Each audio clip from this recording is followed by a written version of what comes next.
Let's get started with our opening plenary for day 2, Mentoring by the Numbers, Exploring Global Evidence, Impact, and Conditions for Success.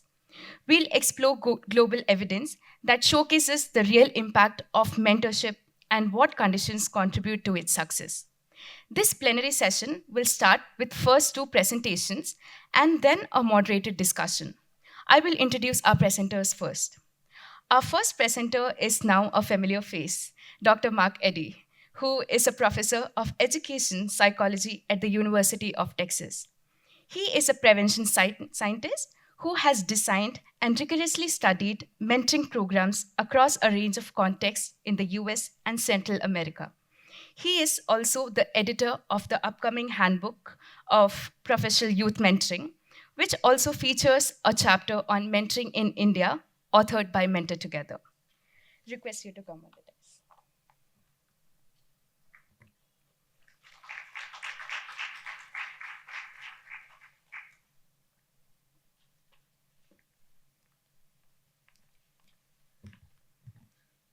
Good morning. It's so nice to be here, and this has just been such a wonderful conference and a great ambience. So nice to have people who care about children who are coming together from different sectors and talking to each other. So it's just been a very invigorating time for me. So I'm going to just give you a really brief overview on what we have learned from mentoring research in the United States over the last 70 years. And so just a brief history of that. So the first rigorous study of outcomes due to mentoring was conducted in the 1940s. And then there were a few other studies, but really what kind of got the mentoring field congealed and moving along was a study of the Big Brothers Big Sisters program, which is a popular relationship-based youth mentoring program in the United States that happened in the 1990s and had some good outcomes, and that was used to fuel a variety of findings from that were used to not only help inspire people to create other mentoring programs, but also it led to a variety of public policy initiatives. By 2000s, there was about 55 studies, and those studies that were really rigorously done. And then by 2019, about 70,000 studies. 70 studies, about 25,000 youth. And then just last year, there was a new Big Brothers study that came out that found kind of similar findings to the first one. So the studies that, when I say rigorous studies, they tend to be randomized controlled trials. And in that study, you're sampling people from a population that you provide them with informed consent about what you're going to do. That part of that is going to be randomizing them to either receive a treatment or not. And since these are studies of children, you talk to their caregivers and explain that and get permission from them. But then in studies that I do, I also talk to children and ask for their assent as well. And we don't do the study without assent from children and consent from adults.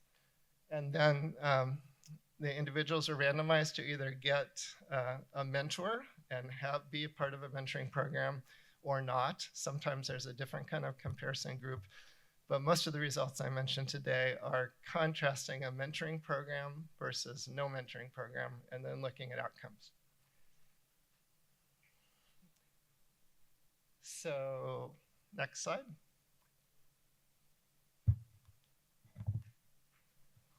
So what I'm going to talk about today briefly is just findings what are from studies that are called meta-analyses. So those put together information from individual randomized controlled trials. They take average scores in the mentoring group and the control group from each study. And then those scores, in effect, become the participants in a new study where you're pooling information together from all those studies. The commonly measured areas in these studies have been the following. So people's thoughts, their social interactions, their behaviors, really with a specific focus typically on more aggressive and antisocial kind of behaviors, psychological functioning, and academic achievement. Most other outcomes have not been studied very well, but these ones have been studied repeatedly. So next slide. And what happens in a meta-analysis is that the average effects for control groups, people in control groups and people in intervention groups are computed. And these may look familiar, that last graph. Could you bring it back up? You may notice the shape there of the curve. Often things are distributed in what's called a bell curve, where most people end up kind of in the middle, and a few people end up on the extremes in a good way or a not so good way. And so this shows a result of kind of a typical mentoring study where a positive effect is found, where there is a difference in averages between the two groups. But you notice there's also a lot of overlap between the two groups, because not all children respond to mentoring. And some children get mentoring in other ways, because when you're in a control group, you're not having anything controlled except the fact that you're not assigned to the mentor program that you're interested in. So often there's a lot of overlap. So there's two types of models that have been mentioned in this conference so far, and I just want to show you findings from meta-analyses related to those two models. So one is a mentoring model that focuses more on developing friendship. There is no other agenda really than to spend time together and as an adult be supportive and friendly and do fun things with your mentee. This is a common way of mentoring in the US. The other model that we've talked about a little bit in this meeting is a skills-based approach where you still are developing a relationship with the child, but there also is an agenda to learn a skill, academic skills or something about your vocation or whatever. And so these kinds of programs are often influenced by other types of research out there that have been found to be effective in developing skills in children. So this is a brief chart that shows you the effect size for programs that are on the friendship model, that's on the left, and programs from the skills-based approach model, which is on the right. And you'll see that the skills-based approach model leads to much higher effects than the friendship model. And so this has really influenced the mentoring field in the United States in recent years. This is a recent finding from a study that just came out a few years ago. And one study I just want to talk about very briefly is one that I'm conducting. You'll see on the top left there, it was a friendship model, and one of the lower effects, they're friends of the children. So next slide. So what we've been studying is looking at volunteer mentors versus people that work full-time as mentors. And so full-time mentors in this program are called professional mentors. That's not saying that volunteer mentors are not acting in professional ways or are not professionals. It's just that being a mentor is your job. And so in the professional mentoring model, usually you ask somebody to make a long-term commitment, at least 3 or 4 years. You provide competitive salary and benefits in the youth sector, which in the US is not a very competitive market, unfortunately. And then you ensure that you provide supervision, support, and training at the beginning and ongoing while they're working to increase their skills in mentoring. So this is a picture of people that were involved in this study I've been doing in Friends of the Children. And what's interesting to me about this picture is there's only 3 of us in this picture that are still involved with the program. And the study's been going on for about 15 years. But I'm using that to illustrate the fact that in mentoring in the US, there often is high turnover in the job. And so the only people in this picture that are still there are me, when I didn't have gray hair in the back there, the founder of the program, who's the guy on the left with the blue shirt, and then the executive director of the whole network of the program, who's in the middle. Everybody else has gone off to some other place. So that is a challenge in mentoring in the US. Next slide. So Friends of the Children, they go through a rigorous identification process. They match children with a same-sex mentor. They provide about 4 hours a week of service to a child. They provide mentoring for 12 and a half years from age 6 to age 18. And then they also have the child become part of this community of mentors and children for 12 and a half years. So that's the model. Next slide. And in this study, in the first 5 years, on average, the mentor met with the child 1 time a week for about 3 hours. And the other hour each week was spent in doing advocacy for the child, or meeting with parents or meeting with teachers. About 95% of both parents and children really liked this program and continued to like it after being in it for 5 years, so it must have been okay. And about 85% of the kids were still in the program at 5 years. The focus of these meetings once a week focused during the early years, first, second, third, fourth, fifth grade, on social and emotional skills and school success skills, which are two important areas to be moving along when you're at that age. And just two slides on effects. So children randomly assigned to get this professional mentoring program were more likely to do a variety of positive things. Those are listed up there. Next slide. And to be less likely to have a variety of negative outcomes during elementary school. So we had kind of nice effects. But as was illustrated in that meta-analysis slide, on average, the effects were very similar to volunteer mentoring programs that only lasted 10 months. So the interesting thing is this program actually going to continue to look similar to volunteer mentoring programs or have a bigger effect at the end? And we're doing those analyses right now. So just a quick comment is that just recently the program has decided to add a bigger family component.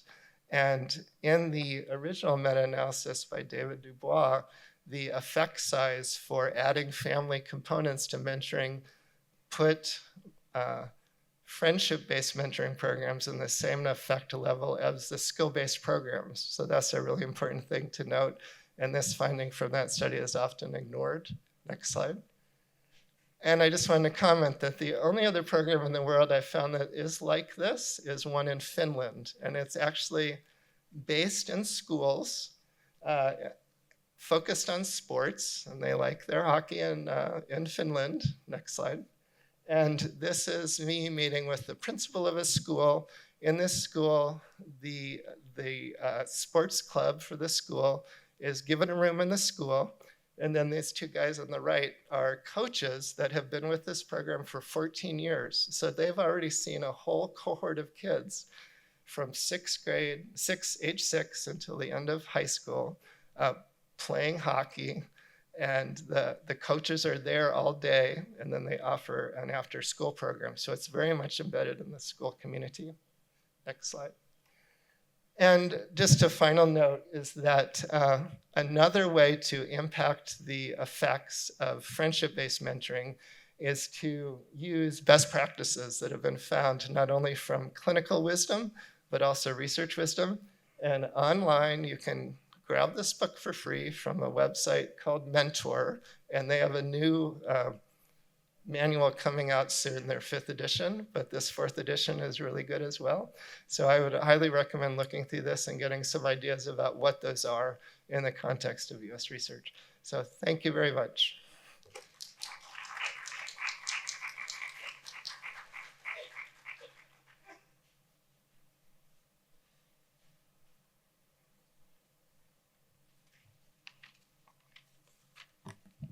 Thank you so much, Dr. Mark. Next, it's my pleasure to welcome back Dr. Livia Alfonsi, who is an assistant professor at Harvard Business School. Livia is a development economist whose research focuses on labor market frictions and determinants of labor market participation in low-income settings. Livia's doctoral research looked at a mentoring program for youth in vocational training in Uganda. Welcome, Livia. We look forward to learning more about your research. Once you're done with your presentation, we request you to take a seat at the stage itself.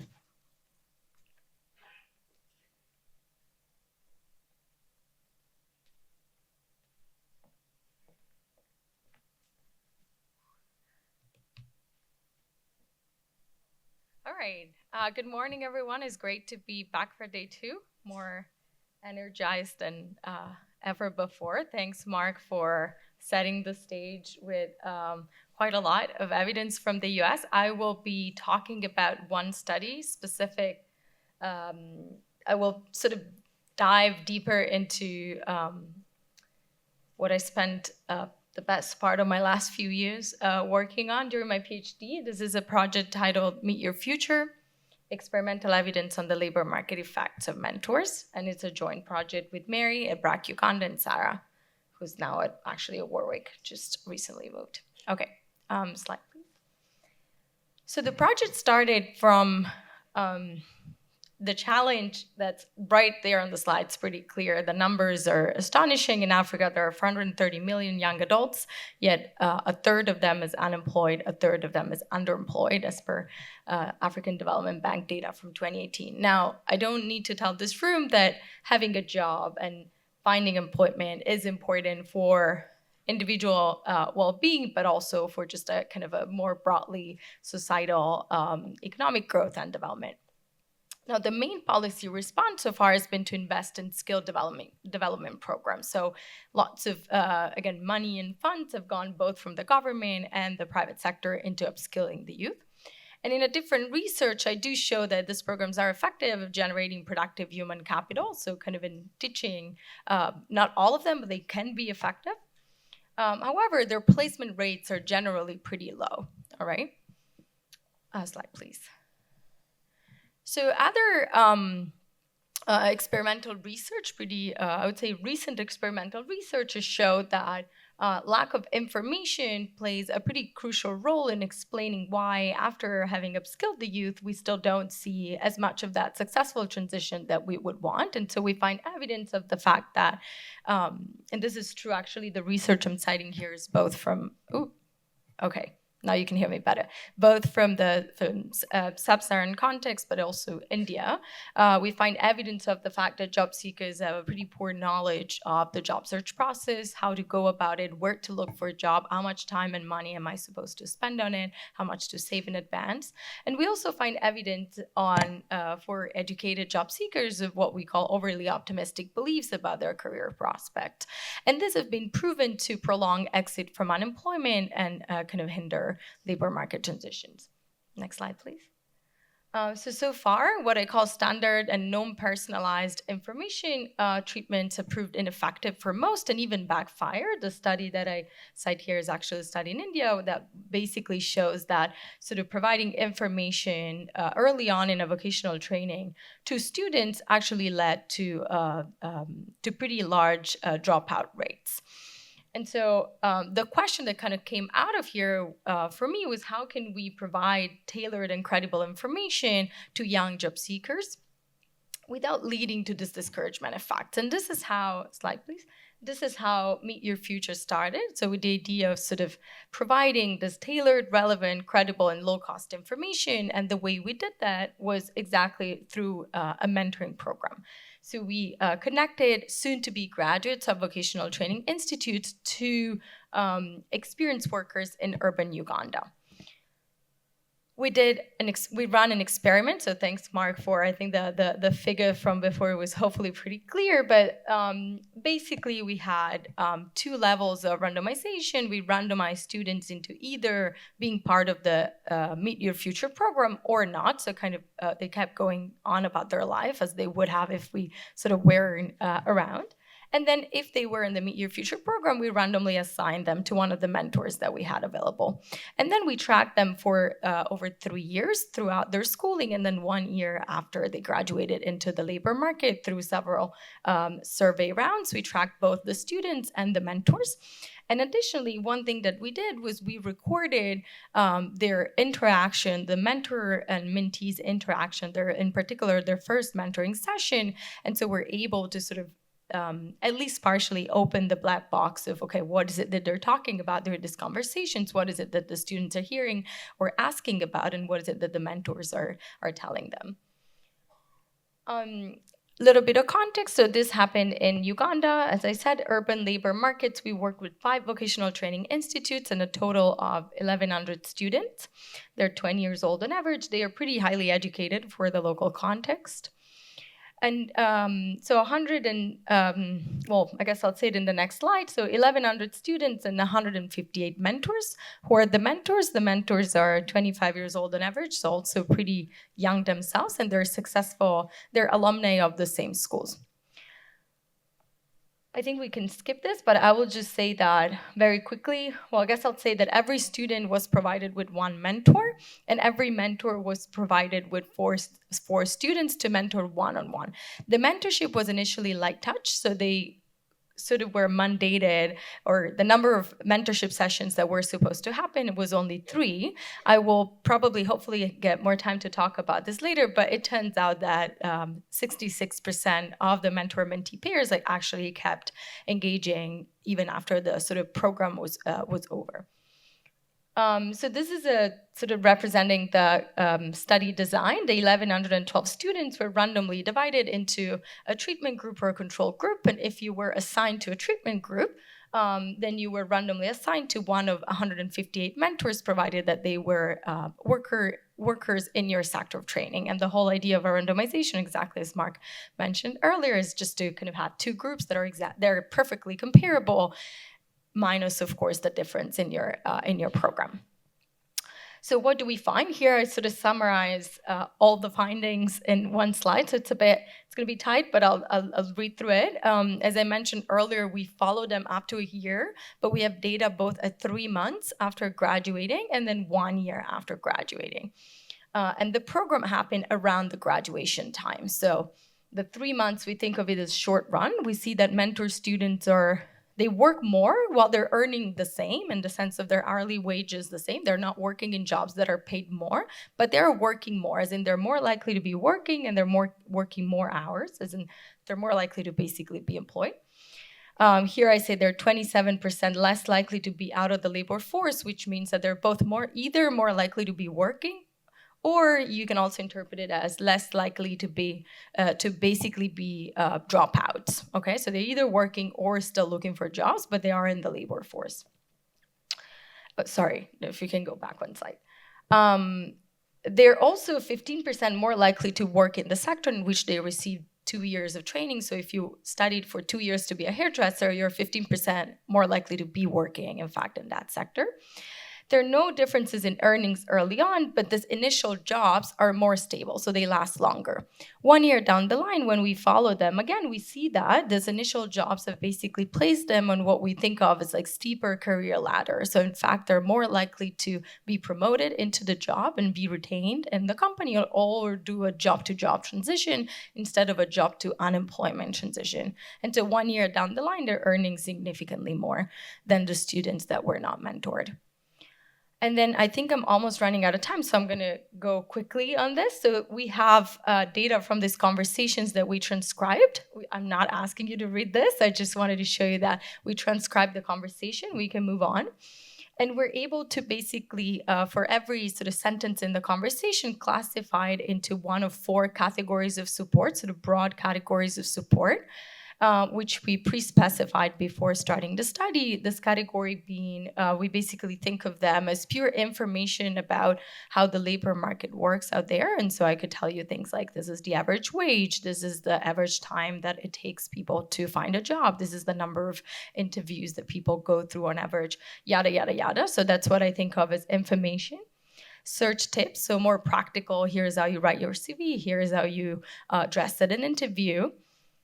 Job referrals, I think doesn't need explanation. And then last but not least, encouragement. So this idea of really pushing students to be patient. And if we can go to the next slide, I think I guess we can skip this, but this is just the conversation data. What is it exactly? Every conversation, what did they talk about? Next slide, please. And this is what the students took away. So basically what we see is that students and mentors, we can see what they talk about, but what we see is that the biggest sort of what we call retention is really on this encouragement column. So the idea that there's requirements from them to be patient and flexible. They are moving into a pretty hard, difficult labor market. There aren't that many jobs. That is a fact that the mentor is not going to change from one day to another. So really passing on this idea of patience, flexibility, needing to be hardworking and disciplined, persistent, confident, and determined. So just to conclude, I think this is my last slide. Next one, thanks. we basically see that, and I'm just going to kind of say it because there's too much on it. We basically see that it's really the mix of information that's rectifying the overly optimistic beliefs that the students came into with the encouragement. So the mentors are really able to get the students to sort of lower their reservation wages, so the minimum wage that they're willing to accept early on, but they're also able to keep them engaged and encourage them to keep going. So stay persistent, stay in the job, show discipline, show that you're trusted, and really pass on the message that returns to that, and then the returns to that education are there, but might take slightly longer to materialize than the youth expected.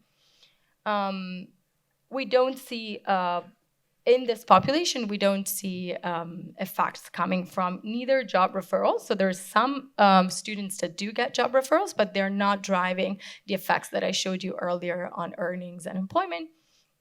And we don't see effects on sort of their ability to search for jobs more effectively. I think this is my last slide, and I'm definitely out of time. Is that right? Next slide. Well, this was my conclusions. But yeah, I think the conclusion was that one-on-one mentoring with experienced workers improves labor market outcomes. And the impacts are mediated by this information about entry-level jobs, but this also encouragement that can only come from a mentoring figure. And I think I said it all. Okay, thank you. Sorry for taking so long.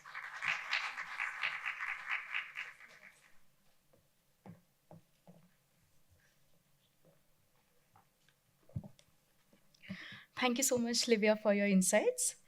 We'll move on to the discussion component of the plenary. I would like to welcome Mark back onto the stage. Now I would like to welcome Arundhati Gupta. Arundhati Gupta is the visionary founding trustee and chief executive of Mentor Together. For her work building mentoring models and systems unique to the needs of India's young people, she's been recognized as an Ashoka Fellow and a Brookings Eketna Global Scholar. Welcome, Arundhati.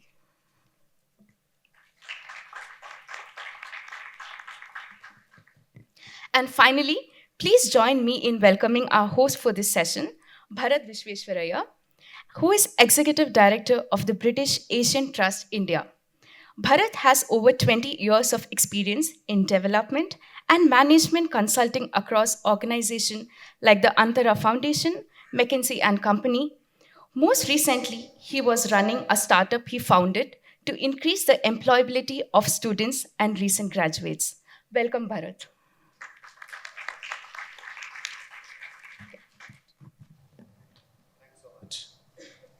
It was great to begin with all of that research that we saw from a global context. But I think to begin and to set the stage for this conversation, I'd like to turn to Arundhati and say, as you look at all of that research, I'm sure you've studied all of it in the past, interacted with many academics that work in this field. So maybe contextualize all of this for India for us, right? As we think of what all of this research means, how does it impact your practice of mentoring in India? How would you say all of this is contextualized for you, and how do you apply it?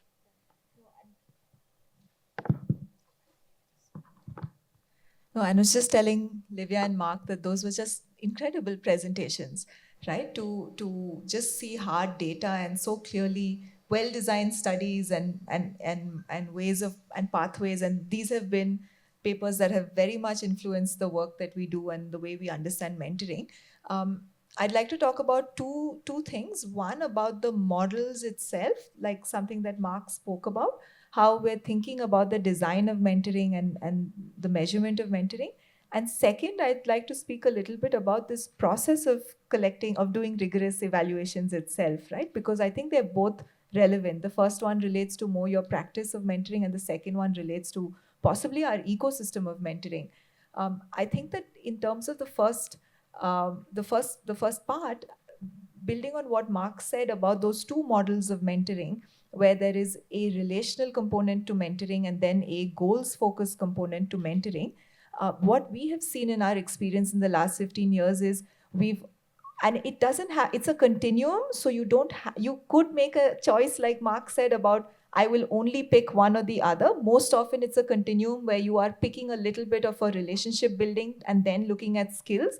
We have seen that if relationship was here and goals were here, we've had to be much closer to the goal side of mentoring design, where there is a relationship and we define it as how can we create the best working alliance between a mentor and a mentee, because that is critical to success, right? If a mentor and mentee don't get along, you can forget all outcomes.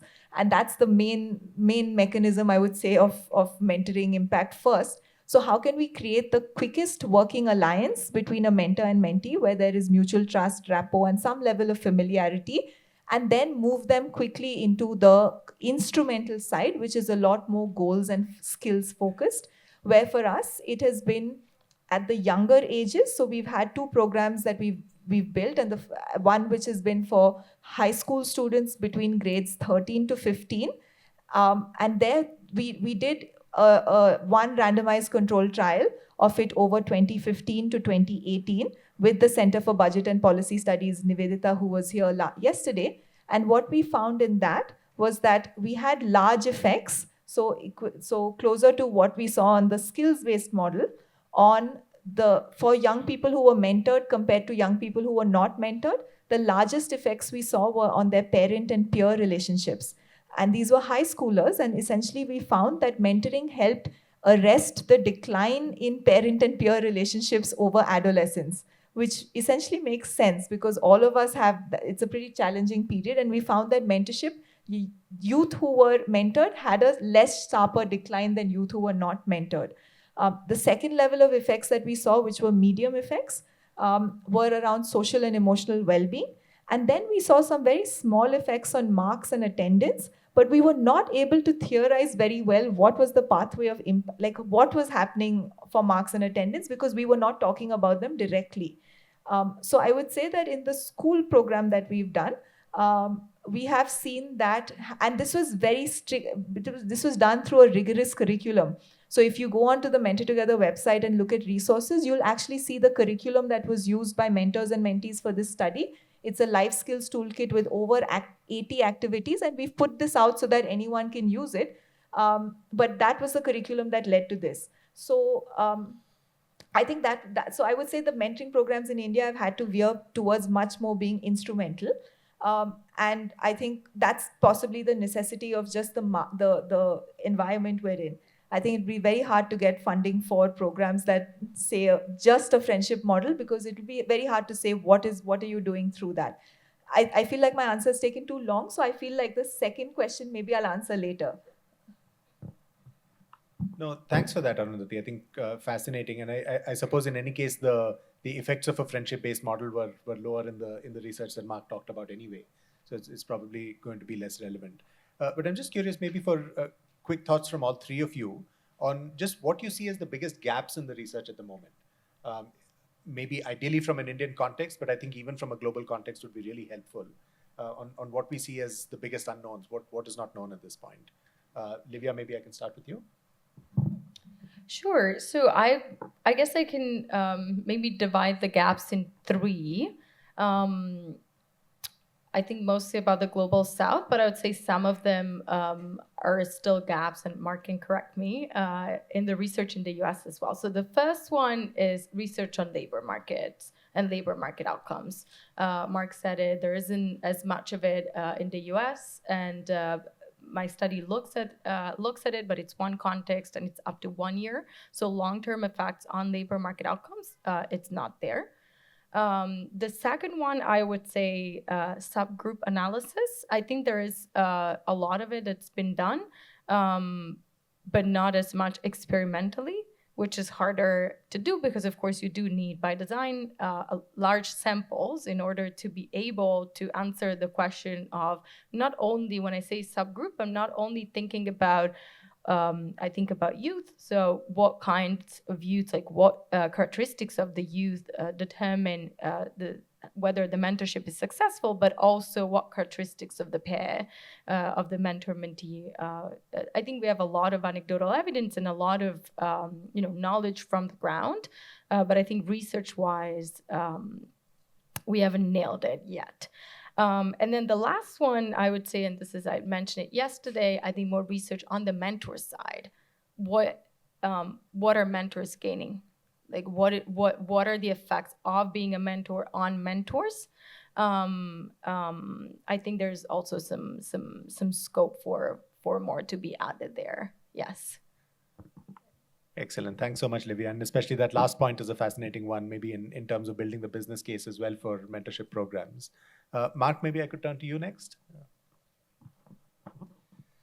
Yeah, so building on those comments, I feel like there's been very insufficient consideration in the US literature on the role of culture in the mentoring relationship. And so they're just, even though my country has always been diverse in a variety of ways and is getting more diverse, there's still been this tendency to think about kind of a average American that doesn't really exist. So I used to live in one place and commute 250 miles a week, and on average I lived in the place halfway, but I never lived there, that kind of thing. I do think that very much research is needed on looking at the additive effects of other components in addition to mentoring. There is very little research on that. And so what is a program like, and is it more powerful if it's mentoring plus support for parents, when their children are younger and struggling with something, for example? We have little research like that. And then a third thing that we definitely need, because it's important to all of us in this room, is to what extent can mentoring power and cascade into young adulthood and really lead to better outcomes. And there's just been very little research on that. And that's usually what people want to know. That question came up yesterday. And there's just very little known on that topic. So we need to know that. But to do that, it takes funding and it takes a lot of persistence. So that's why it's not happened. But I think those are my three big ones. Excellent. Thanks so much, Mark. Arundhati? Yeah, I think it's a perfect question to what I was going to answer in the first one, which is, firstly, I think the gap is there is no evidence from India that is, or rather very little. Like the study that I met when we wrote the chapter on mentoring in India for the handbook that Mark's publishing, I think, and ours is not a paper, ours is a study that you can find online because CBPS has put this up. But there is no published evidence on mentoring in India. And there is program effort, but we have not invested significantly in the sort of rigorous academic ways of measurement. And I think, let me caveat that by saying that I think all the academics would agree that, we're not pushing programs into just doing unreasonable studies and saying that, RCTs are, there's a lot of debate about, is that the gold standard? Is there no other way to say it's impactful? There are many other ways, and programs at a regular way can measure outcomes even without doing a comparison group study. And you'll learn about that in the last workshop. But you still need at least a few studies. I would say if we had even 5 studies that were done proving causal impact of mentoring in India, we would be able to make the case so much better. And I think what we have found is we haven't found enough academic expertise around mentoring in the university context in India to be able to apply it very easily. So most of our academic collaborations have been with professors and academics outside, who of course are very willing to adapt the model. But I think so first, there's just no published evidence that's we're being able to make the case for. I think second, in terms of what I think in the broader span of evidence, I concur with both of them that I think we need more evidence on outcomes longer into adulthood. And especially in India, I think labor market outcomes will be very important, right? Because there is a big priority on skilling and everyone's interested in is it solving. And that's why we were so excited when we read the paper that Livia wrote, because it was a direct way to say mentoring leads to better labor market outcomes. So I think that should be a focus for India, given the overall national priorities. And I'd say there's a great opportunity to think of school as the other sort of discrete phase. Those typically from early adolescence till the graduation from school, whether it's grade 10 or grade 12, if we can show outcomes over those, which was a little bit of what we tried to do, but do it at bigger samples. I think, can you improve completion of high school? Can you improve choices made after high school? Can you ensure younger people at risk don't drop out? I think that period is also a really important one to do more evidence in India for.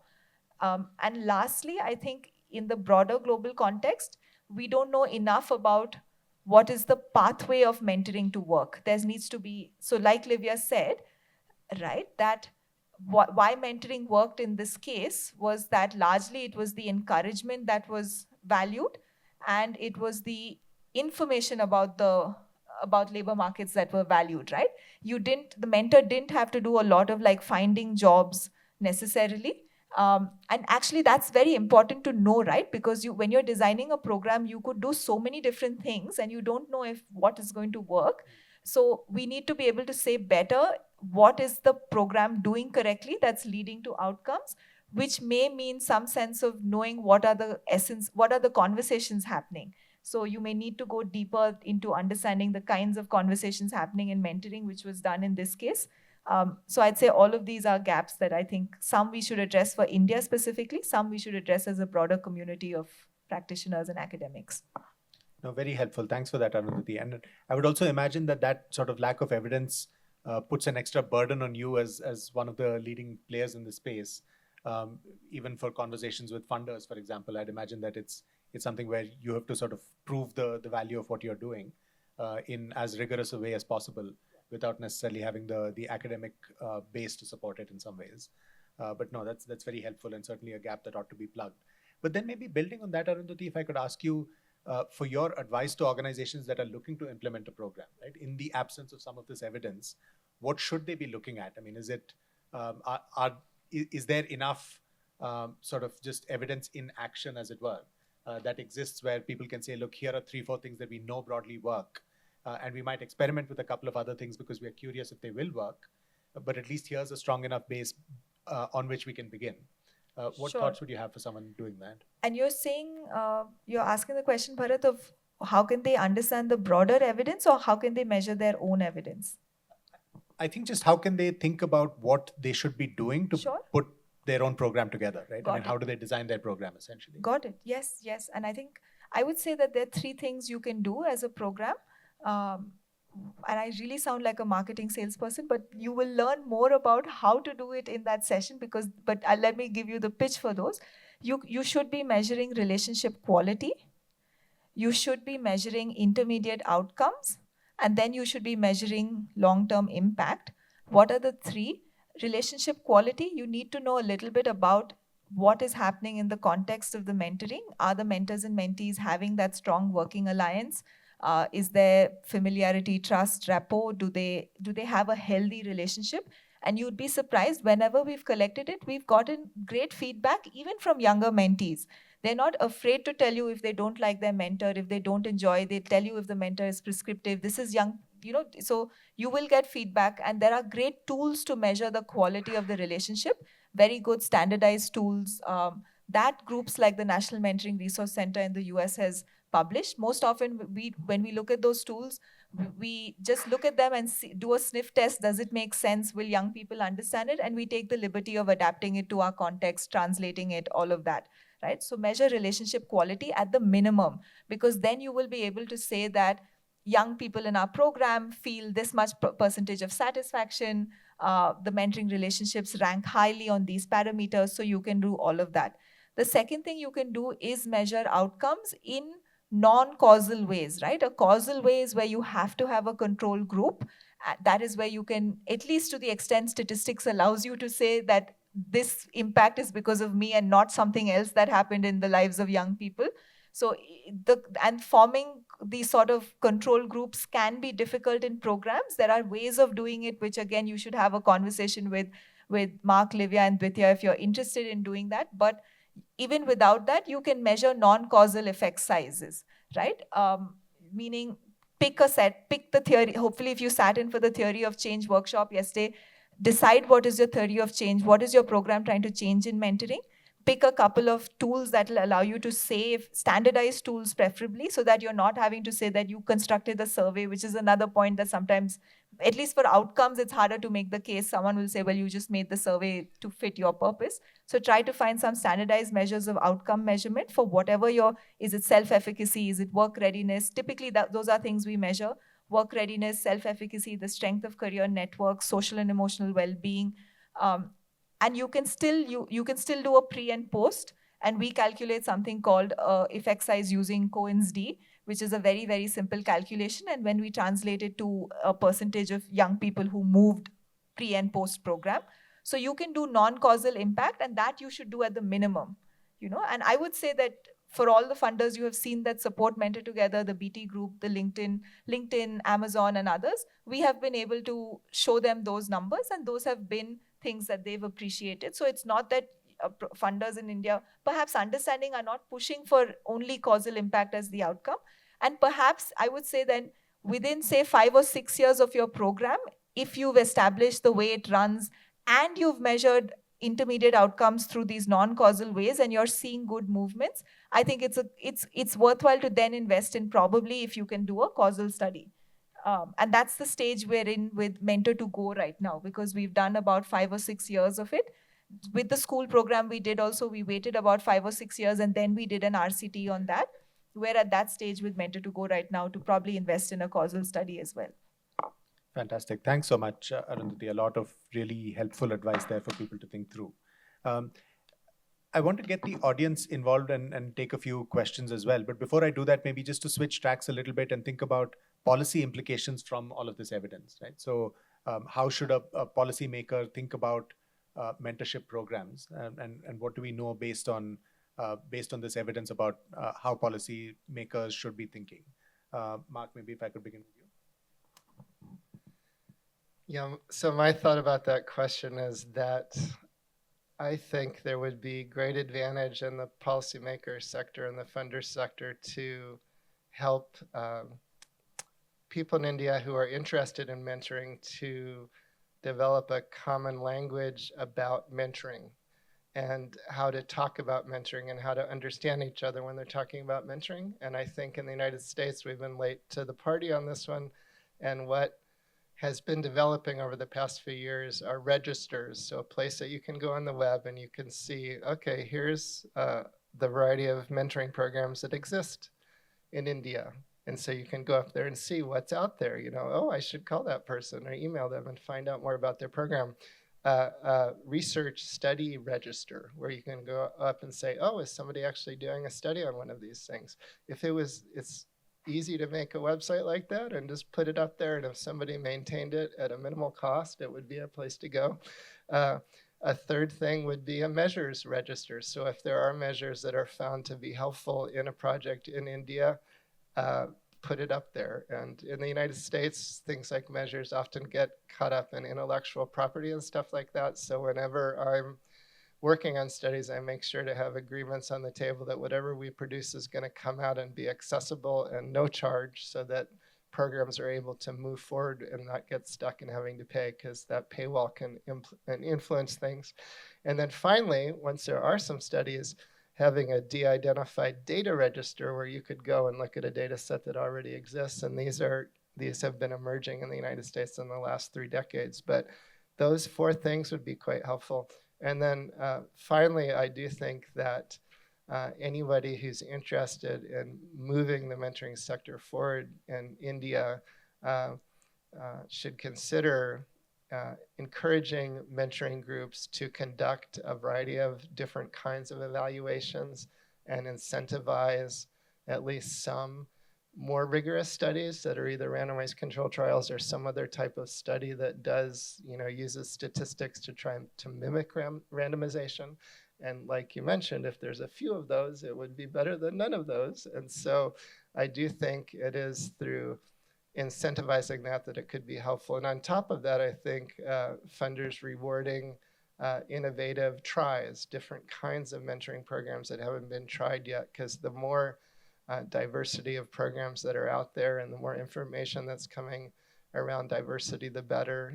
Although in meta-analysis we focus on averages, what makes us strong as humans is variation and diversity, not averages. And so I think encouraging diversity is really important in program type.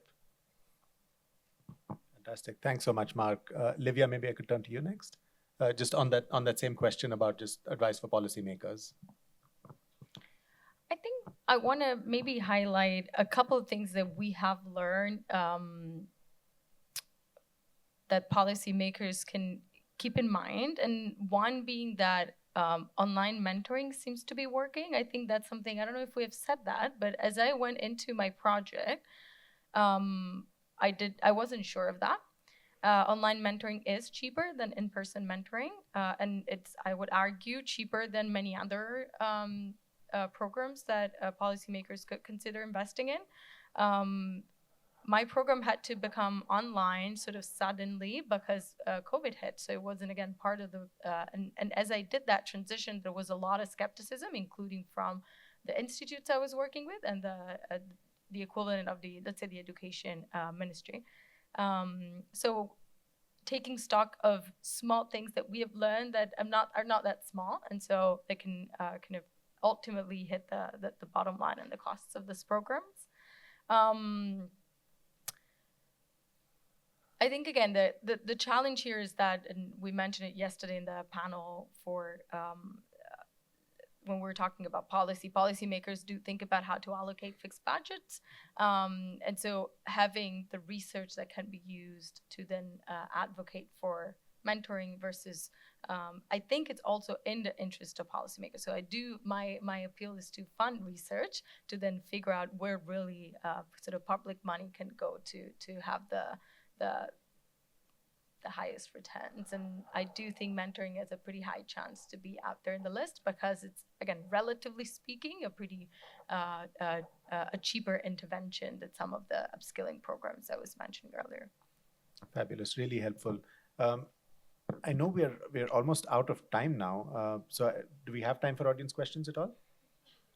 Yeah, just maybe two. I see one hand go up here. And then maybe the second person there. A very good morning to all of you. Livia, you talked about your study was an African context, here in American context. I have lived in Africa for 19 years. Africans value Ubuntu. I am because of VR, that community relational is very much, and your conclusion is that one-to-one mentorship. In coming in the context of the mentorship, taking into consideration the cultural values of the Africans, how do we value group mentoring so that they support each other? The mentoring becomes not only mentor and a mentee themselves become mentors to each other. And the American context is I for myself, and self-centric. How that one also, the group mentoring can be of help to change their mentality that we need to live with each other and for each other. Now coming to the Indian context, we are here. And ours is a family-oriented and a spiritual-oriented kind of founding we have. How that in mentorship that we take care of the value of a family building and a relational building and also spiritual aspects into the mentoring.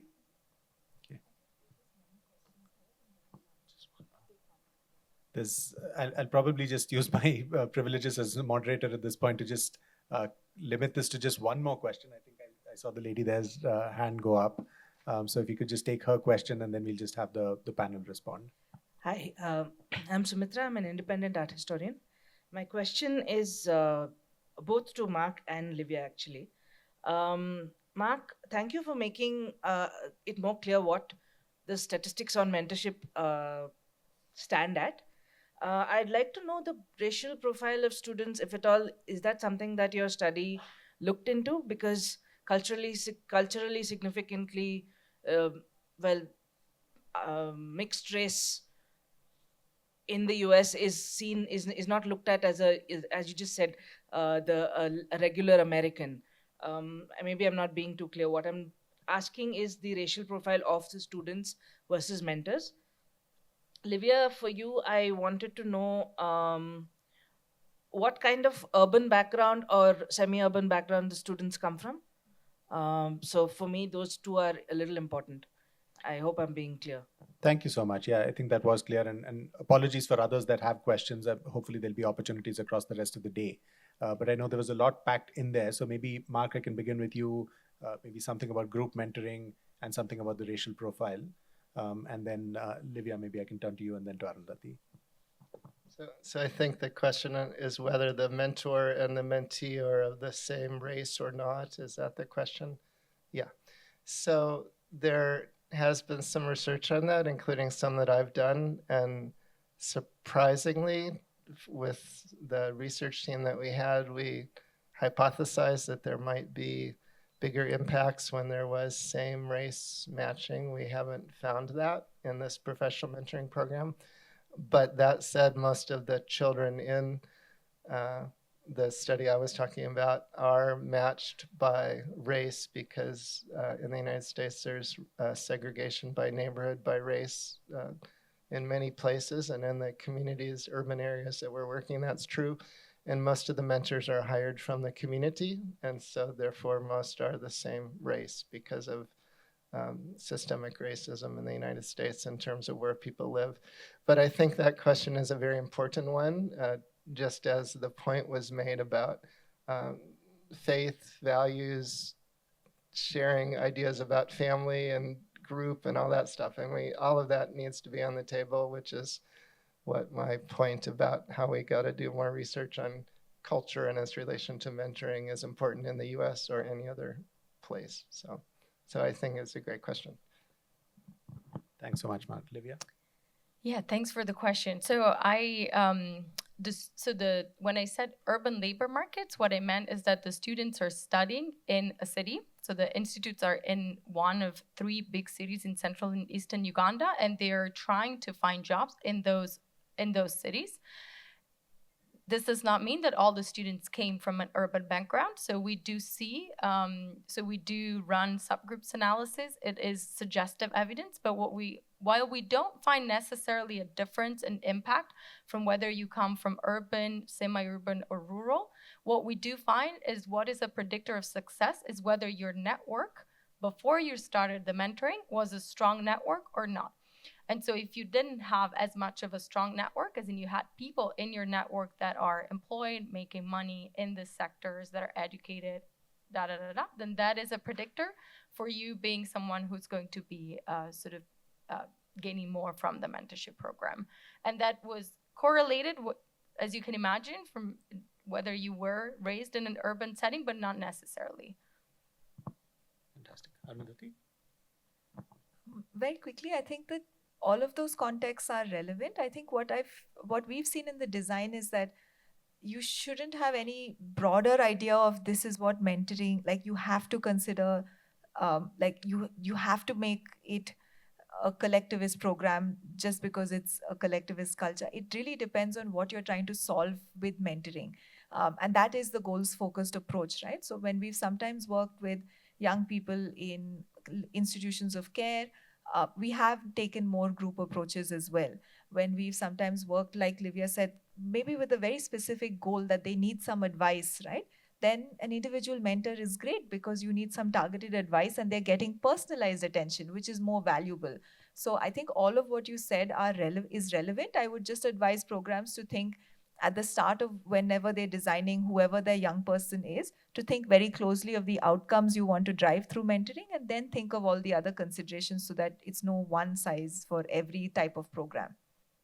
Great. I think Livia wanted to add one other thing, and then we'll Just wrap. one thing I wanted to add on the group dimension, because we did think about it. I think one thing to build on what she just said, you also want to think about whether the group has its own dynamic. So is that going to be helpful in uplifting the mentorship or not? So if you're worried about, for example, attrition, mentees not kind of sticking into the group, then if you have a group that might bring other people to drop out, vice versa, it might instill a virtuous cycle. So in our case, ex post, I think the group mentoring could have worked as well, because in our case, young adults could see the value of mentors as they were about to graduate, literally 2 weeks into close to their graduation, but that's not obvious if that had been done, say, in their first year of their education. So just to kind of highlight the idea that the group has its own dynamics, and you want to make sure that it's likely that they're going to instill a virtuous cycle rather than vice versa.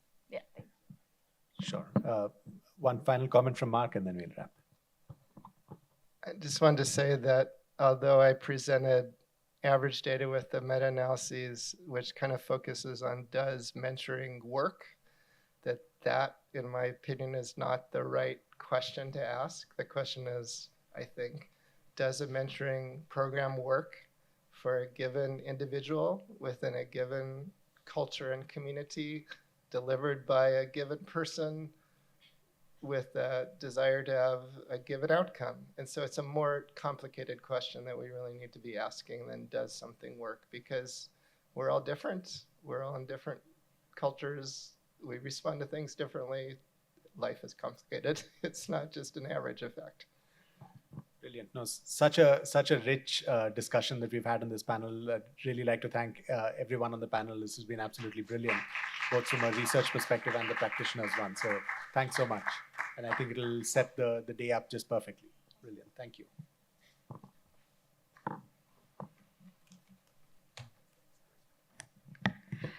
Thank you so much, speakers. So Mark, Livia, and Arundhati have been on their second or third panel by now. So we request Livia to present a small memento of our appreciation to Bharat.